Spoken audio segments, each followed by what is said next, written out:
વિદ્યાર્થી મિત્રો, ધોરણ 11 ગણિત, પ્રકરણ 10 રેખાઓ. બાળકો, આપણે રેખાઓ પ્રકરણમાં રેખાનો ઢાળ સમક્ષિતિજ અને શિરોલંબ હોવા માટેની આવશ્યક અને પર્યાપ્ત શરત,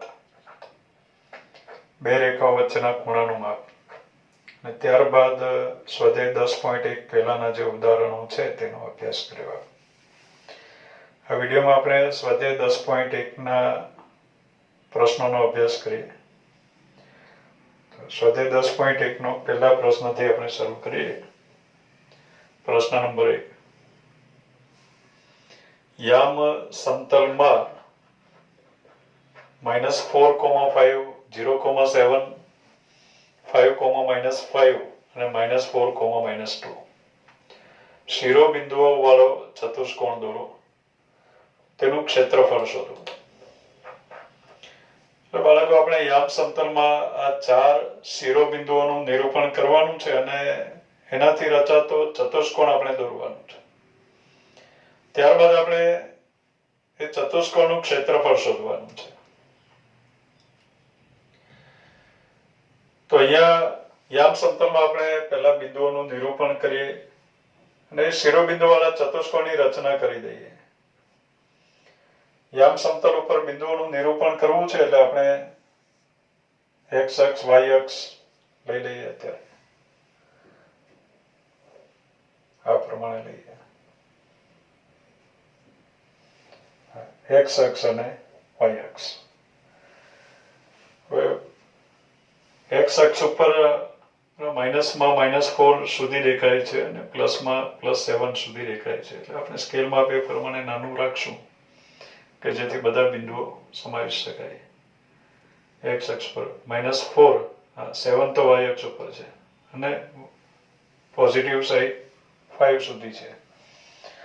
એટલે એટલું આપણે લઈએ. -1, -2, -3, -4 આટલેકમાં લઈએ આપણે 1, 2, 3, 4.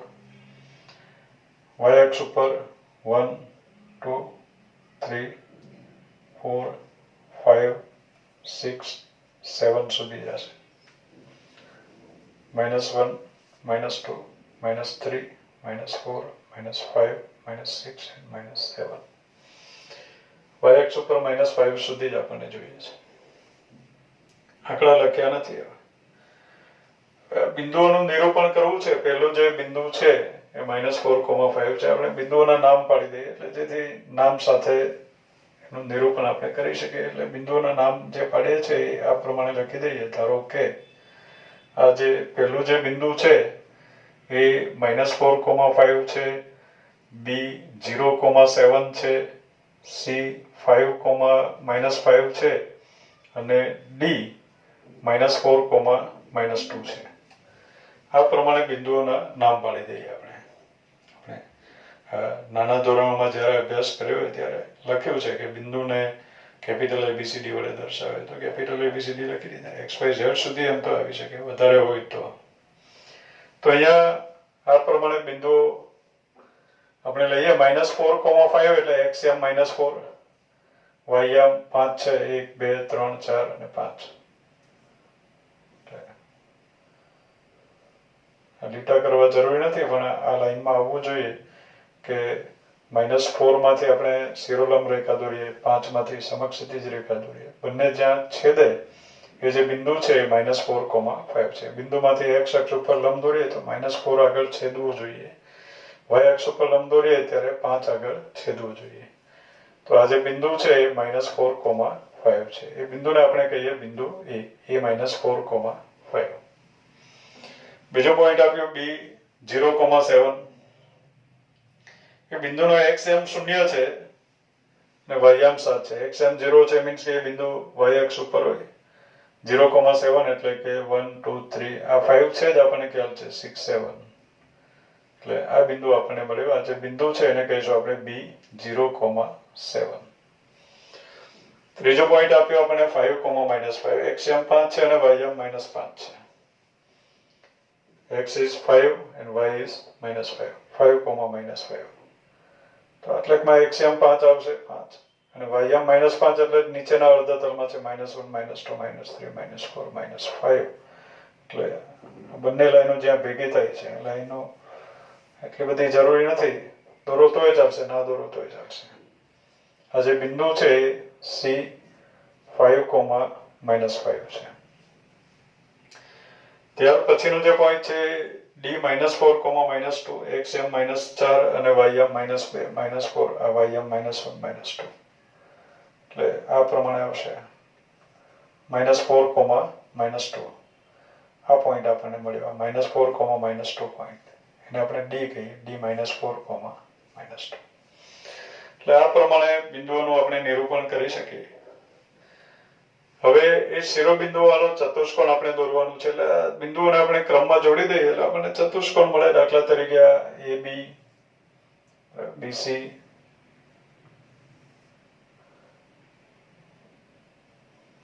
CD અને DA આ પ્રમાણે આ ચતુષ્કોણ આપણને મળ્યો. ચતુષ્કોણનું ક્ષેત્રફળ આપણે શોધવાનું છે. હવે બાળકો ચતુષ્કોણનું ક્ષેત્રફળ શોધવા પહેલા આપણે એક સેન્ટેન્સની વાત કરી દઈએ. તો બાળકો એ સેન્ટેન્સ છે કે a x1 y1 બરાબર સમજો. આ sentence a x1 y1 b x2 y2 અને c x3 y3 શિરોબિંદુઓ વાળા ત્રિકોણ ABC. આ A, B અને C શિરોબિંદુઓ વાળો ત્રિકોણ લઈએ તો એ ત્રિકોણ ABC બને. તો A x1 y1 B x2 y2 અને C x3 y3 શિરોબિંદુઓ વાળા ત્રિકોણ ABC નું ક્ષેત્રફળ આપણે એને સૂત્ર તરીકે આ સૂત્ર આપણે યાદ રાખવાનું છે. A x1 y1 B x2 y2 અને C x3 y3 શિરોબિંદુઓ વાળા ત્રિકોણ ABC નું ક્ષેત્રફળ = 1/2 મોડ્યુલસ ઓફ dm કહીશું. 1/2 મોડ્યુલસ ઓફ dm. d શું છે? તો જ્યાં d બરાબર જે d જે છે એને આપણે કહેવાનું છે ડિટર્મિનન્ટ. 12મા ધોરણમાં એ પ્રકરણનો આપણે અભ્યાસ કરશું. અત્યારે ફક્ત સ્વીકારીને આપણે દાખલો ગણી નાખીએ. 10મા ધોરણની રીત પ્રમાણે પણ ગણી શકાય, પણ આપણે આ રીતે જ હવે ક્ષેત્રફળ મેળવશું કારણ કે આગળ જતા આપણે એનો જ અભ્યાસ કરવાનો છે. તો d બરાબર શું લખાય? તો કે d એટલે ડિટર્મિનન્ટ એમ કહેવાય. અંગ્રેજીમાં એને ડિટર્મિનન્ટ, ગુજરાતીમાં એ કહેવાય નિશ્ચાયક. તો એને આપણે નિશ્ચાયક કહેવાનું. Determinant of d determinant of. પછી લખાય અહીંયા યમ, પહેલા બિંદુના યમ x1 y1 અને પછી 1 x1 y1 1 પહેલા બિંદુના યમ લખીએ x1 y1 1 x2 y2 1 x3 y3 1 આ પ્રમાણે લખશું. આ જે નિશ્ચાયક છે એનું વિસ્તરણ આવશે બાળકો x1 બરાબર પહેલા લખાય x1 ઇન્ટુ x1 જે હાર અને સ્તંભમાં હોય એ બાદ કરવાનો, એ કાઢી નાખવાનો, બાકીનાનો ચોકડી ગુણાકાર, બાકીનો હાર આવ્યો એનો ચોકડી ગુણાકાર. ચોકડી ગુણાકાર એટલે આ ગુણાકારમાંથી આ ગુણાકાર બાદ કરવાનો. એટલે x1 કૌંસમાં ચોકડી ગુણાકાર એટલે કે y2 - y3. ત્યાર પછી આવશે પહેલી હારના ઘટકો વારાફરતી લેવા. પહેલા x1 લીધું, x1 જે હાર અને સ્તંભમાં છે એ કાઢી નાખો, બાકીનાનો ચોકડી ગુણાકાર. -y1 બીજો જે ઘટક લઈએ ત્યારે એને માઇનસ આપશો, -y1. હવે y1 જે હાર અને સ્તંભમાં છે એને કાઢી નાખશો, બાકીનાનો ચોકડી ગુણાકાર. બાકી રહ્યો x2 1 x3 1 એનો ચોકડી ગુણાકાર એટલે x2 * 1 એટલે x2 -x3 * 1 એટલે કે x2 - x3. હવે ત્રીજો ઘટક +1 બરાબર. x1 ને આપણે પ્લસ આપશો, x1 x1 જે હાર અને સ્તંભમાં છે એને કાઢી નાખવાનો, બાકીનાનો ચોકડી ગુણાકાર. ત્યારબાદ -y1 y1 જે હાર અને સ્તંભમાં છે એને કાઢી નાખો, બાકીનાનો ચોકડી ગુણાકાર. પછી આવશે +1 1 જે હાર અને સ્તંભમાં છે એ કાઢી નાખો, બાકીનાનો ચોકડી ગુણાકાર. એટલે આ ચોકડી ગુણાકાર આપણે લેવાનું. તો x2 y3 - x3 y2 એ પ્રમાણે જ તમે ચોકડી ગુણાકાર 10મા ધોરણમાં કર્યો છે, જેને તમે ચોકડી ગુણાકાર કીધું. એટલે આ પ્રમાણે નિશ્ચાયકનું વિસ્તરણ કરી શકાય. x1 જે r અને સ્તંભમાં છે કાઢી નાખો x1 કૌંસમાં y2 minus y3 minus y1 કૌંસમાં x2 minus x3 plus 1 કૌંસમાં x2 y3 minus x3 y2 એ પ્રમાણે એનું વિસ્તરણ કરી શકાય. એટલે એમ કરવાથી બાળકો આપણને નિશ્ચાયકની મદદથી નિશ્ચાયકનું વિસ્તરણ કરીને એ મૂલ્ય આપણે d ની જગ્યાએ મૂકીએ એટલે આપણને ત્રિકોણનું ક્ષેત્રફળ મળે. એટલે આપણે ત્રિકોણનું ક્ષેત્રફળ મેળવી શકીએ. અને ત્રિકોણના ક્ષેત્રફળનો ઉપયોગ કરીને આપણે કોઈ પણ બહુકોણનું ક્ષેત્રફળ મેળવી શકીએ. ચતુષ્કોણ, પંચકોણ, શષ્ટકોણ ગમે એનું ક્ષેત્રફળ આની મદદથી આપણે મેળવી શકીએ. દાખલા તરીકે આ ચતુષ્કોણનું ક્ષેત્રફળ મેળવવું છે, ચતુષ્કોણ ABCD નું ક્ષેત્રફળ મેળવવું છે. તો ચતુષ્કોણ ABCD નું ક્ષેત્રફળ મેળવવા માટે આપણે કોઈ પણ એક વિકર્ણ દોરી દઈએ, કાં તો AC દોરી દઉં, કાં તો BD દોરી દઉં. AC દોરો તો પણ એનું બે ત્રિકોણમાં વિભાજન થઈ જશે. એટલે ચતુષ્કોણનું ક્ષેત્રફળ શોધવા માટે આપણે બે ત્રિકોણના ક્ષેત્રફળ શોધીને એનો સરવાળો કરી નાખશું. BD દોરો તો પણ ચાલશે, બે ત્રિકોણ બની ગયા જેના ક્ષેત્રફળનો આપણે સરવાળો કરશું એટલે આપણને ચતુષ્કોણનું ક્ષેત્રફળ મળે. એટલે કોઈ પણ એક વિકર્ણ દોરી દઉં. તો આપણે વિકર્ણ દોરીએ, વિકર્ણ AC આ પ્રમાણે. નિયમ નથી AC દોરવો એવો. આ તો AC દોરીએ તો એક ત્રિકોણ ABC બને એટલે જરા ABC સારું લાગે અને બીજો ત્રિકોણ ACD બનશે. તો અત્યારે ચતુષ્કોણ આપણે ત્રિકોણનું ક્ષેત્રફળ જ આવડે છે, ચતુષ્કોણનું ડાયરેક્ટ આવડતું નથી. એટલા માટે આપણે વિકર્ણ દોરીને બે ત્રિકોણમાં એને વિભાજિત કરવું પડે. હવે ચતુષ્કોણ ABCD નું ક્ષેત્રફળ આપણે લખીએ, ચતુષ્કોણ ABCD નું ક્ષેત્રફળ. તો ચતુષ્કોણ ABCD નું ક્ષેત્રફળ બરાબર આપણે લખી શકીએ ત્રિકોણ ABC નું ક્ષેત્રફળ, ત્રિકોણ ABC નું ક્ષેત્રફળ વત્તા પ્લસ ત્રિકોણ ABC અને બીજો ત્રિકોણ આવ્યો ADC કહો તો પણ ચાલે, ACD પણ કહો તો ચાલે. બરાબર, ક્રમ બદલાઈ જાય તો કઈ બહુકોણ બદલાઈ જતો નથી. એટલે ત્રિકોણ ABC નું ક્ષેત્રફળ વત્તા ત્રિકોણ ACD નું ક્ષેત્રફળ, ACD નું ક્ષેત્રફળ. હવે ત્રિકોણનું ક્ષેત્રફળ એટલે 1/2 મોડ્યુલસ ઓફ d. એટલે આ ત્રિકોણના ક્ષેત્રફળમાં 1/2 મોડ્યુલસ d આવશે, અહીંયા પણ 1/2 મોડ્યુલસ ઓફ d આવશે. બંનેના d ભિન્ન હોય કારણ કે d માં આ જે બિંદુઓ છે એના યામ લખવાના હોય. હવે A, B અને C ના યામ લખશો, જ્યારે આમાં A, C અને D ના યામ લખશો. બંને d ભિન્ન છે. એટલે ત્રિકોણ ABC માં જે d આવશે એને આપણે d1 કહીશું અને ત્રિકોણ ACD માં જે d આવશે એને આપણે d2 કહીએ. એટલે ત્રિકોણ ABC નું ક્ષેત્રફળ બરાબર 1/2 મોડ્યુલસ ઓફ d1 પ્લસ ત્રિકોણ ACD નું ક્ષેત્રફળ એટલે 1/2 મોડ્યુલસ ઓફ d2. જ્યાં d1 શું છે અને d2 શું છે એ આપણે સાઈડમાં ગણી નાખીએ. જ્યાં d1 બરાબર d1 ઇઝ ઇક્વલ ટુ ત્રિકોણ ABC ના ક્ષેત્રફળ શોધવા માટે જે નિશ્ચયક લેવાનું છે એને આપણે d1 કહેવાનું છે. તો d1 બરાબર પહેલા a ના યામ લખશું, પછી 1 આપણે લખ્યું x1 y1 1, a ના યામ 1, b ના યામ 1, c ના યામ 1 એ પ્રમાણે લખશું d1. તો d1 is equal to a બિંદુના યામ છે a -4 5 1 આ પ્રમાણે થયું. b ના યામ 0 7 1, c ના યામ 5 -5 1 આ પ્રમાણે થશે. d1 આવ્યું. એ જ પ્રમાણે આપણે d2 પણ લખી દઈએ. d2 ઇઝ ઇક્વલ ટુ, હવે d2 એ કયા ત્રિકોણના ક્ષેત્રફળને સંગત નિશ્ચયક છે? તો ત્રિકોણ ACD. તો ત્રિકોણ ACD ને અનુરૂપ નિશ્ચયક આપણે લખવું એટલે a ના યામ, c ના યામ, d ના યામ લખવા. a ના યામ છે આપણી પાસે -4 5 1, c ના યામ છે 5 -5 1 અને d ના યામ છે -4 -2 1 આ પ્રમાણે. હવે આપણે d1 અને d2 ના મૂલ્યો મેળવીએ અને આ જગ્યાએ મૂકી દઈએ મોડ્યુલસ ની અંદર. તો d1 ઇઝ ઇક્વલ ટુ નિશ્ચયકનું વિસ્તરણ કરીએ એટલે -4 ઇન્ટુ -4 જે r અને સ્તંભમાં છે કરી નાખવાનો, બાકીનાનો ચોકડી ગુણાકાર એટલે 7 પછી માઇનસ તો હોય જ, પછી આ ગુણાકાર લખવાનો 7 -5 એટલે 7 + 5 7 ને 5 12 એટલે અહીંયા હું ડાયરેક્ટ લખી દઉં છું 12. કેલ્ક્યુલેશન ની જરા પ્રેક્ટિસ કરશો એટલે આવડી જશે, મજા આવે એવું છે. હવે ડાયરેક્ટ હું લખી દઉં છું અત્યારે -4 ઇન્ટુ કૌંસમાં ચોકડી ગુણાકાર 7 પછી માઇનસ અને આ ગુણાકાર -5. 7 - -5 એટલે 7 + 5 is 12. -4 × 12. બીજા ઘટકને આપણે આપશું માઇનસ એટલે -5 ઇન્ટુ -5 ઇન્ટુ હવે 5 જે r અને સ્તંભમાં છે એ કાઢી નાખો બાકીનાનો ચોકડી ગુણાકાર એટલે 0 - 5.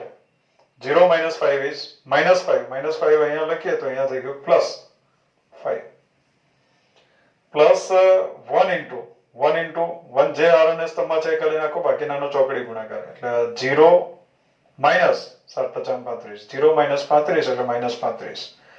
1 × -35 એટલે અહીંયા -35 છે. ઇઝ ઇક્વલ ટુ -12 × 48 વત્તા 5 × 25 -35. તો બાળકો 25 - 35 એટલે -10 -48 એટલે કે -58 -58 આ પ્રમાણે થયું. હવે d2 આપણે કેલ્ક્યુલેટ કરીએ.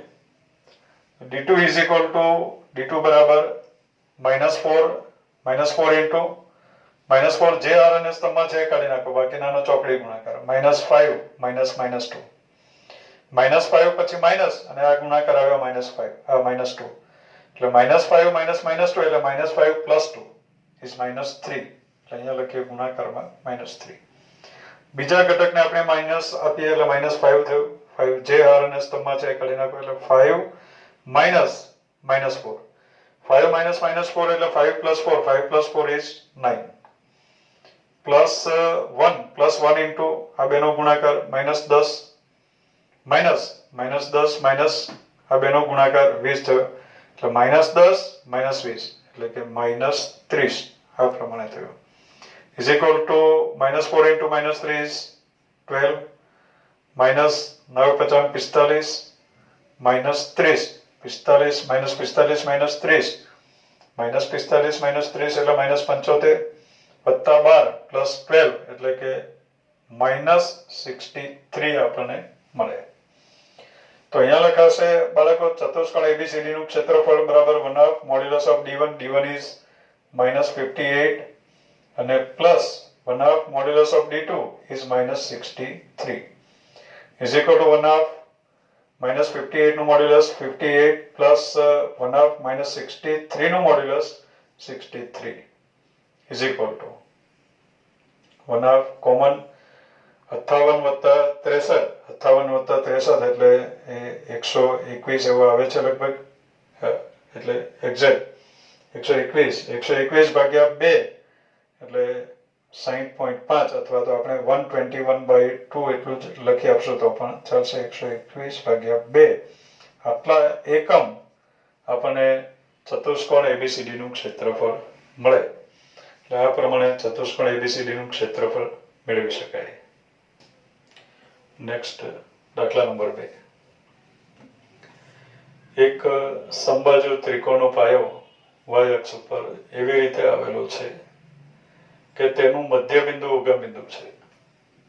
સમબાજુ ત્રિકોણની બાજુ 2a હોય એટલે કે ખરેખર બાજુનું માપ 2a twice a હોય તો તેના શિરોબિંદુઓ શોધો. તો એક સમબાજુ ત્રિકોણ આપેલું છે એનો જે પાયો છે એ y અક્ષ ઉપર છે એવી રીતે પાયો છે એડજસ્ટ કરેલું છે કે તેનું મધ્ય બિંદુ ઉગમ બિંદુ છે.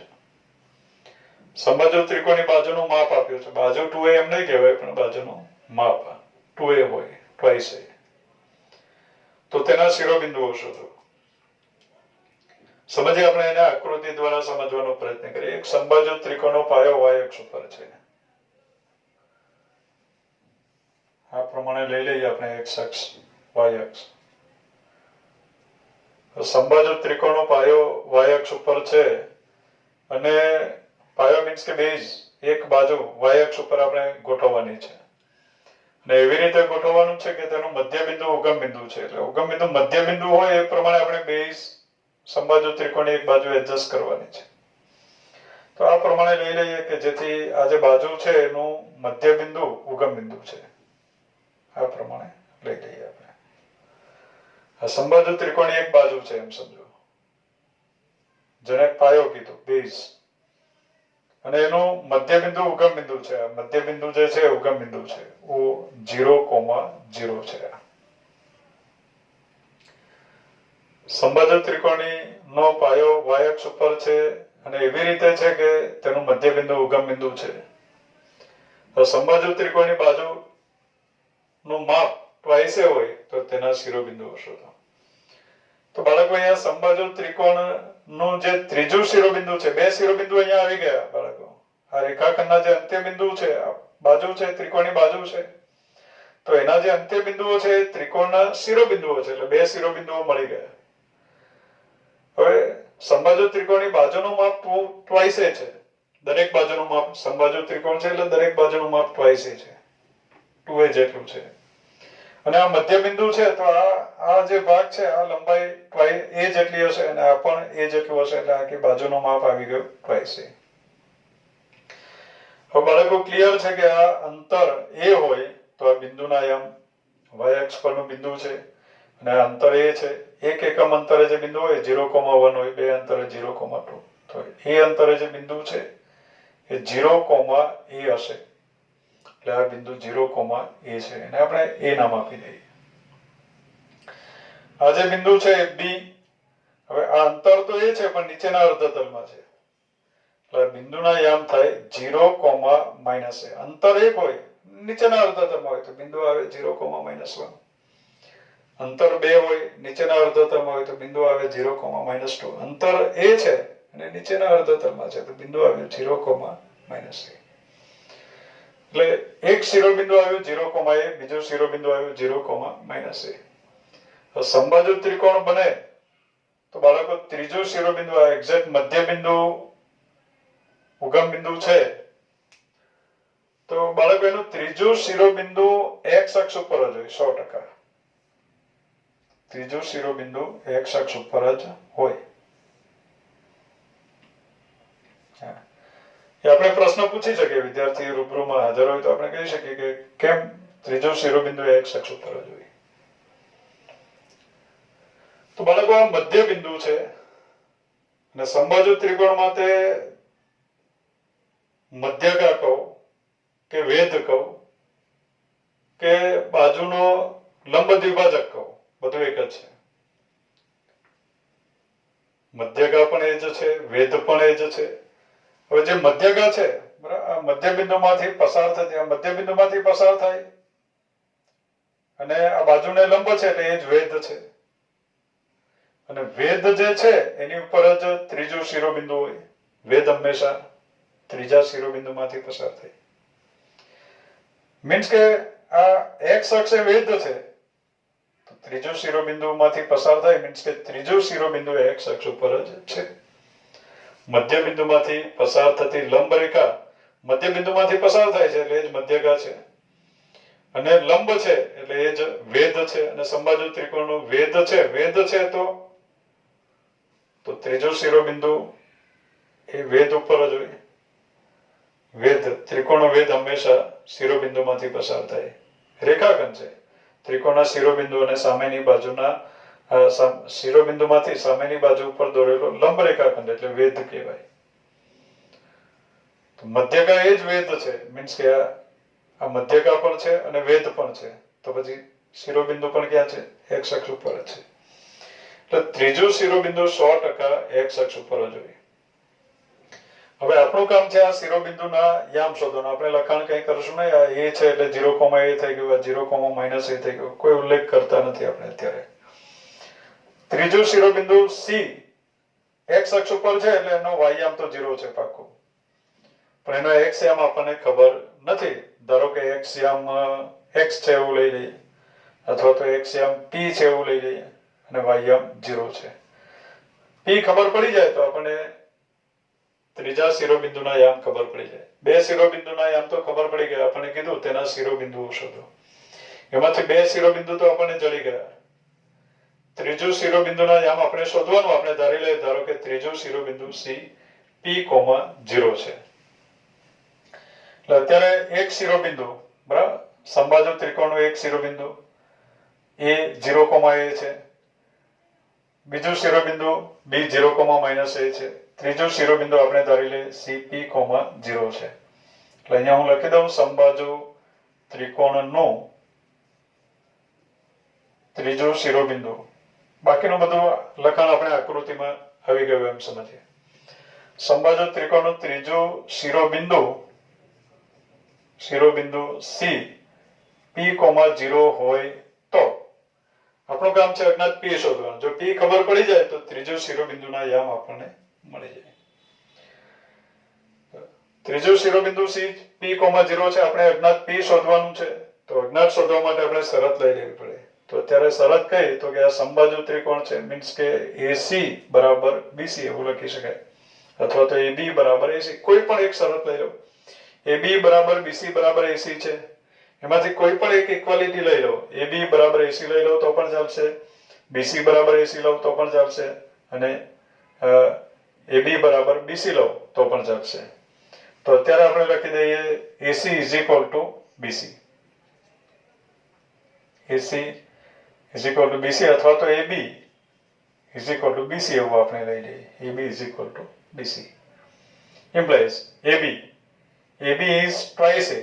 AB એટલે બાજુનું માપ આપણી પાસે છે twice A બરાબર BC. BC બરાબર પણ twice A જ છે, પણ આપણે twice A નથી લખી દેવાનું, એ યામ પરથી લખીએ.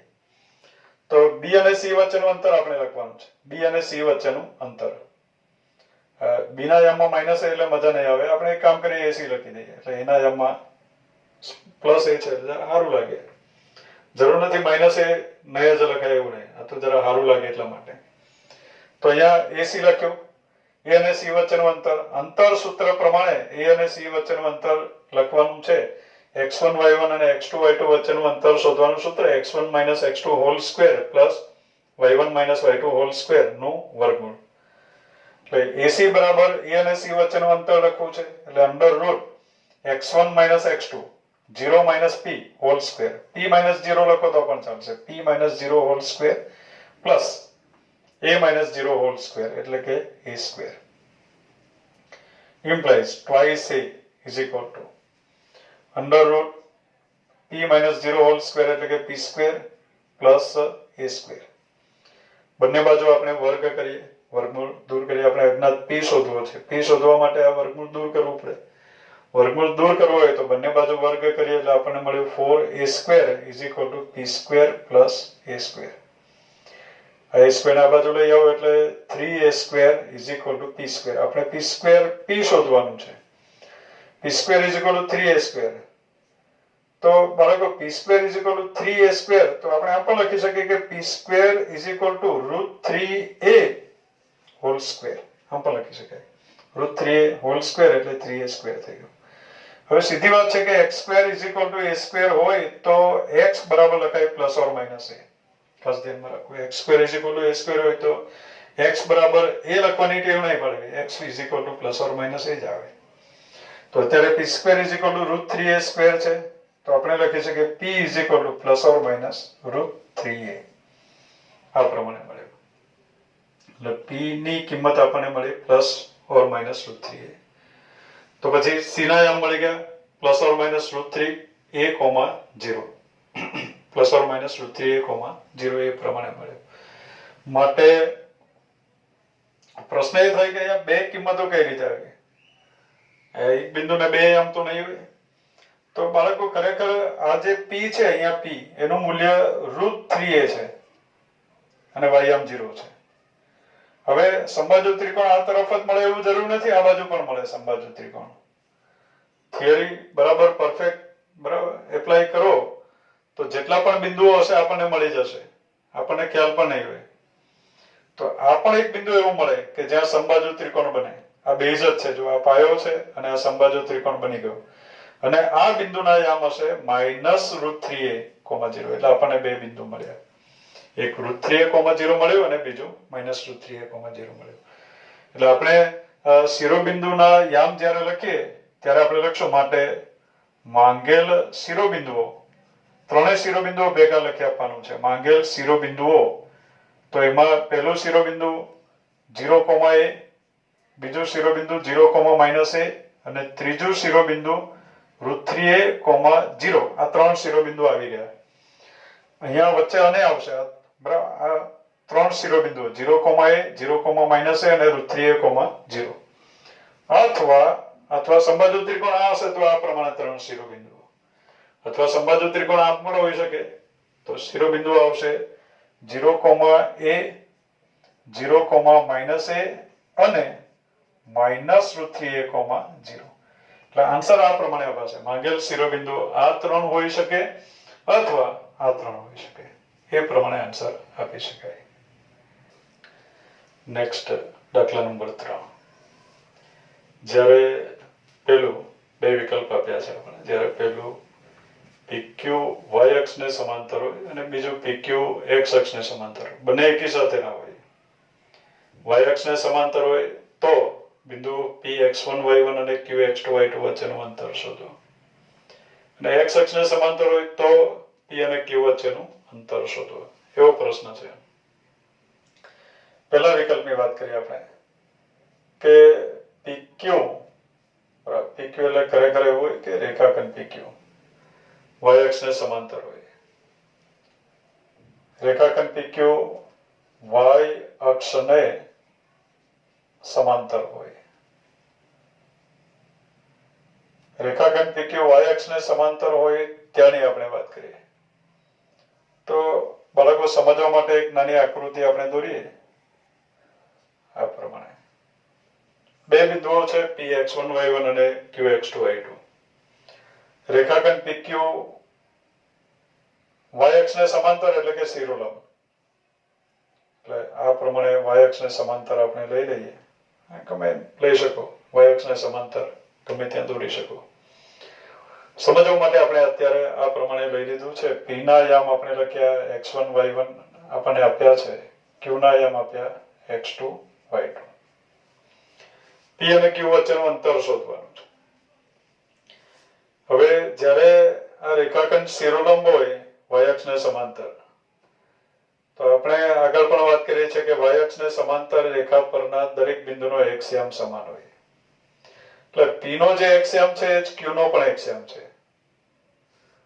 ખાસ ધ્યાનમાં રાખો કે y અક્ષને સમાંતર એટલે કે શિરોલંબ, એને શિરોલંબ રેખા પણ કહેવાય. શિરોલંબ રેખા કે રેખાખંડ જે છે, તો શિરોલંબ રેખાખંડ કે રેખા પરના દરેક બિંદુનો x યામ સમાન હોય. એટલે આ બંને બિંદુના x યામ સમાન હોય. P માંથી x અક્ષ ઉપર લંબ દોરો તો જે સંખ્યા આગળ છેદે, Q માંથી x અક્ષ ઉપર લંબ દોરો તો પણ એ જ બિંદુ આગળ છેદે. એટલે બંનેના x યામ અને આ બિંદુ આગળ જે સંખ્યા લખી હોય એ જ x યામ હોય. તો બંને બિંદુના x યામ સમાન છે. અત્યારે આપણે અંતર સૂત્ર પ્રમાણે PQ મેળવીએ તો PQ બરાબર અંતર સૂત્ર પ્રમાણે લખાય. આપણી પાસે 10માનું સૂત્ર છે કે એ x1 y1 અને b x2 y2 માંથી પસાર થતા રેખાખંડ AB ને જોડતા રેખાખંડ AB, રેખાખંડ AB ની લંબાઈ અથવા તો A અને B વચ્ચેનું અંતર. અંતર માટેનું સૂત્ર છે આપણી પાસે x1 - x2 whole square plus y1 - y2 whole square. તો અત્યારે પણ એ જ આવશે x1 - x2 whole square plus y1 - y2 whole square. પણ અત્યારે P અને Q બંનેના x યામ સમાન છે કારણ કે y અક્ષને સમાંતર છે. એટલે અત્યારે x1 = x2 છે આ વિકલ્પમાં. x1 = x2 છે મીન્સ કે x1 - x2 is 0. 0 છે તો અહીંયા ના લખીએ ચાલશે. એટલે આપણને મળ્યું 1 વર્ગમૂળમાં એટલે કે under route y1 - y2 whole square. હવે બાળકો એક વાત ખાસ ધ્યાનમાં રાખવી કે જ્યારે પણ આપણને અંડર રૂટ x² દેખાય ત્યારે મોડ્યુલસ x જ લખાય. અંડર રૂટ x² નો મીનિંગ થાય x² નું ધન વર્ગમૂળ અને એનું ધન વર્ગમૂળ આવે modulus of x. The under root x² is always modulus x. હંમેશા મોડ્યુલસ x લખવાની ટેવ પડે. તો under route y1 - y2 whole square એટલે આપણે લખશું મોડ્યુલસ ઓફ y1 - y2. એટલે આ પ્રમાણે P અને Q વચ્ચેનું અંતર આપણને મળે. એ ક્યાંની વાત થઈ કે રેખાખંડ PQ y અક્ષને સમાંતર હોય. તો હવે આપણે બાળકો સમજીએ રેખાખંડ PQ x અક્ષને સમાંતર હોય ત્યાંની વાત કરીએ. તો રેખાખંડ PQ x અક્ષને સમાંતર હોય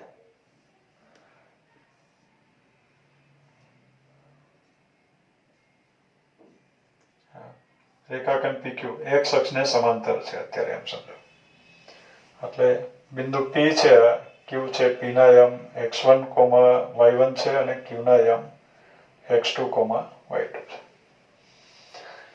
x અક્ષને સમાંતર છે. આપણે PQ શોધવાનું છે. તો PQ શોધવા માટે અંતર સૂત્રનો ઉપયોગ કરીએ. PQ બરાબર સૂત્ર પ્રમાણે લખાશે √x1 - x2 whole square plus y1 - y2 whole square. હવે જ્યારે રેખાખંડ PQ સમક્ષિતિજ હોય ત્યારે તે બંને બિંદુના અથવા તો આ રેખાખંડ પર જેટલા પણ બિંદુઓ છે બધાના વાયામ સમાન હોય. એટલે P નો વાયામ અને Q નો વાયામ બંને સમાન છે. એનો મિનિંગ થયો y1 = y2 છે. અત્યારે વાયામ કઈ રીતે મળે તો કે P અને Q બંનેમાંથી આપણે y અક્ષ ઉપર લંબ દોરીએ તો આ બિંદુ આગળ છેદે. હવે આ બિંદુ આગળ જે સંગત સંખ્યા અહીંયા હશે તે જ આ બિંદુનો વાયામ, તે જ Q નો પણ વાયામ, મીન્સ કે બંનેના વાયામ સમાન. જેટલા પણ બિંદુઓ છે બધામાંથી y અક્ષ ઉપર લંબ દોરો, આ બિંદુ આગળ જ છેદશે. અને અહીંયા આગળ જે સંખ્યા છે તે સંખ્યા બંને આ દરેક બિંદુનો વાયામ કહેવાય. સમક્ષિતિજ રેખા પરના દરેક બિંદુનો વાયામ સમાન. ખાસ ધ્યાનમાં રાખો આ બે સેન્ટેન્સો કે સમક્ષિતિજ રેખા પરના દરેક બિંદુનો વાયામ સમાન, શિરોલંબ રેખા પરના દરેક બિંદુનો x યામ સમાન. તો અત્યારે વાયામ સમાન છે, મીન્સ કે y1 = y2 એટલે y1 - y2 is 0. એટલે આપણને મળ્યો √+0² is 0. એ ના લખો તો ચાલે, એટલે આપણે લખી શકીએ x1 - x2 whole square. √x² - x2 whole square, √x² is modulus of x. તો √x1 - x2 whole square is modulus of x1 - x2. એટલે આ પ્રમાણે આપણને P અને Q વચ્ચેનું અંતર મળે. જો રેખા શિરોલંબ P અને Q ને જોડતો જે રેખાખંડ છે એ શિરોલંબ એટલે કે y અક્ષને સમાંતર હશે તો PQ બરાબર modulus of y1 - y2 મળશે. અને જે રેખાખંડ છે એ x અક્ષને સમાંતર હશે તો PQ બરાબર modulus of x1 - x2 મળે. નેક્સ્ટ દાખલા નંબર 4. 7,6 અને 3,4 થી સમાન અંતરે હોય તેવું x અક્ષ પરનું બિંદુ શોધો. બાળકો પહેલા આપણે પ્રશ્ન સમજીએ. દાખલો બાકી ફક્ત ગણવાની રીતે ગણીએ તો દાખલો બહુ સરળતાથી જલ્દી પૂરો થઈ જાય છે, પણ આપણે સમજીએ શું કહેવા માંગે છે. કે 7,6 અને 3,4 થી સમાન અંતરે હોય તેવું x અક્ષ પરનું બિંદુ શોધો. એટલે આપણે આકૃતિ દ્વારા સમજવાનો પ્રયત્ન કરીએ. કેલ્ક્યુલેશનમાં એ બધું જરૂરી નથી, આપણે ફક્ત સમજવા માટે આ બધું લઈએ છીએ.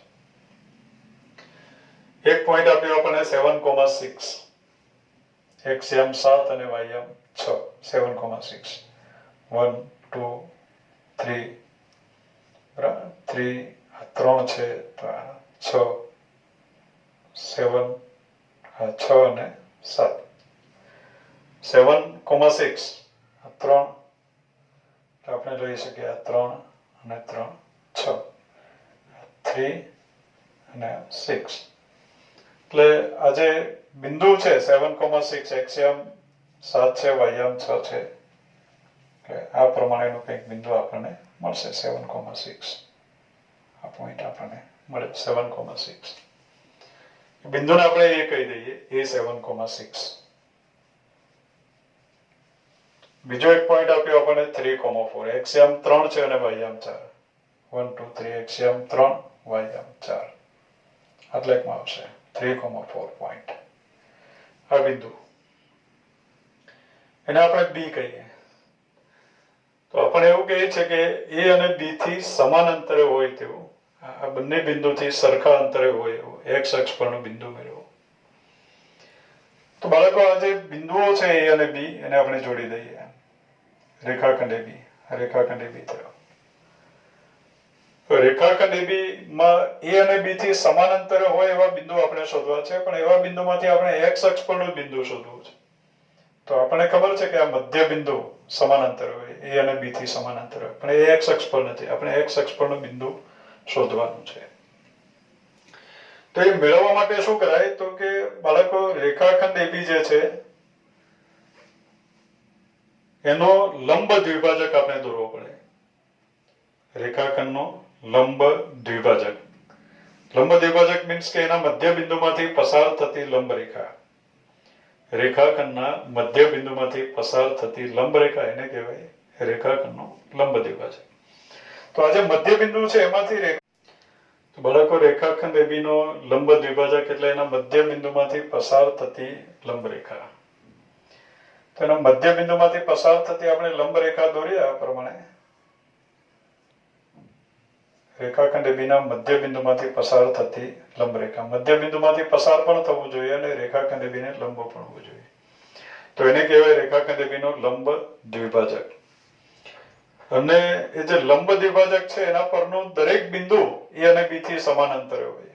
કોઈ પણ બિંદુ આ લંબ દ્વિભાજક પરનું કોઈ પણ બિંદુ લઈ લો તો એનું A અને B થી અંતર સમાન હોય. A અને B થી અંતર સમાન હોય. તો આ જે લંબ દ્વિભાજક છે એનું જ x અક્ષ પરનું જે બિંદુ છે એનું પણ A અને B થી અંતર સમાન હશે અને એ x અક્ષ પરનું બિંદુ આપણે શોધવાનું છે. જો કે કેલ્ક્યુલેશન કરવા માટે બધું જરૂરી નથી. આ તો આપણે સમજીએ કે x અક્ષ પરનું બિંદુ બંનેથી સમાન અંતરે હોય એ કયું હોઈ શકે. તો રેખાખંડ AB નો જે લંબ દ્વિભાજક છે તે અને x અક્ષનું જે છેદ બિંદુ છે એ A અને B બંનેથી સમાન અંતરે હોય એટલે આપણે આ બિંદુ શોધવાનું છે. જો કે દાખલો ગણવા માટે આપણે એમ કહીશું કે બંને A અને B થી સમાન અંતરે આવેલું x અક્ષ પરનું જે બિંદુ છે એ P x, 0 છે એમ આપણે કહી દઈશું. x અક્ષ પરનું બિંદુ છે એટલે એનો y યામ આપણે 0 લઈ શકીએ. y યામ આપણને ખબર છે એટલે આપણે 0 લખી દઈએ. અને x યામ આપણે ધારી લઈએ. ધારો કે આ જે માંગેલું બિંદુ છે એનો x યામ x છે. આપણે લખાણ નથી કરવું, ડાયરેક્ટ આન્સર લાવી દઈએ. તો A અને B થી સમાન અંતરે આવેલું x અક્ષ પરનું બિંદુ ધારો કે P x, 0 છે. હવે આપણું કામ છે અજ્ઞાત x શોધવાનું. તો x શોધવા માટે આપણે શરત લઈ લેવી પડે. તો શરત કઈ? P x, 0 એ A અને B બંનેથી સમાન અંતરે છે. B ના યામ છે 3, 4 એ લખ્યા નથી અહીંયા. P ના યામ શોધવા છે, અજ્ઞાત x આપણે શોધવાનું છે. તો એના માટે શરત લઈએ આપણે. શરત કઈ છે અત્યારે? AP PB. AP અને PB, A થી P નું અંતર અને B થી P નું અંતર બંને સમાન છે. હવે બાળકો AP લખીએ તો આપણે લખવું પડે √x1 - x2 whole square plus y1 - y2 whole square. PB માં પણ આવશે √. એ અંડરરૂટ ના કરવો હોય તો આપણે બંને બાજુ વર્ગ કરી દઈએ એટલે AP square PB square implies AP square. એના યામ છે P ના યામ છે તો AP સ્ક્વેર આપણને મળે x - 7 whole square x - 7 whole square plus 0 - 6 અથવા 6 - 0 whole square is 6 square is equal to PB square. P ના યામ છે B ના યામ છે તો PB square is x - 3 whole square x - 3 whole square plus 4 - 0 whole square એટલે કે 4 square implies x - 7 whole square એટલે કે x square - 14x plus 49 plus 6 square is 36 is equal to x - 3 whole square x square minus 6x plus 9 plus 4 square is 16. X square is cancel. Minus 14x અને પેલી બાજુ લઈ જાઓ 14x minus 6x. 14x minus 6x is 8x. 49 વત્તા 36 49 50 વત્તા 36 એટલે 86 ઓછા 1 એટલે 85 અને આ 25 છે એને આ બાજુ લઈ આવે ડાબી બાજુ એટલે 85 ઓછા 25 એટલે કે 85 ઓછા 25 means 60 આવ્યું. implies x is equal to 60/8. 60/8 એટલે કે 60/30 30/4 30/4 એટલે કે 15/2 15/2 એટલે આપણને મળ્યું x is equal to 15/2 લગભગ 7.5 એવો આવ્યો 15/2 એટલે 7.5. તો આ જે બિંદુ છે એના યામ px, 0 therefore માંગેલ બિંદુ જે સમાન અંતરે આવેલો x અક્ષ પરનું બિંદુ છે એના યામ x, 0 છે x નું મૂલ્ય 15/2 છે. તો માંગેલ બિંદુ px, 0 is equal to આપણે લખી શકીએ 15/2, 0. જોઈએ આપણે આકૃતિ પ્રમાણે પણ લગભગ 15/2 એટલે 7.5. આ 3 છે આ 7 આપણે લીધું જ છે બરાબર 7,6 જ્યારે લીધું ત્યારે તો 7 પછીનો પોઈન્ટ હોવું જોઈએ એટલે આકૃતિમાં થોડું કામ તેમ હશે 7.5 જેનો xm 7.5 છે એવું બિંદુ આપણને મળે 15/2, 0. તો બાળકો આપણે સ્વાધ્યાય 10.1 પ્રશ્ન નંબર 4 સુધી અભ્યાસ કર્યો. આગળના પ્રશ્નનો અભ્યાસ આપણે નેક્સ્ટ વિડીયોમાં કરશું. Thank you.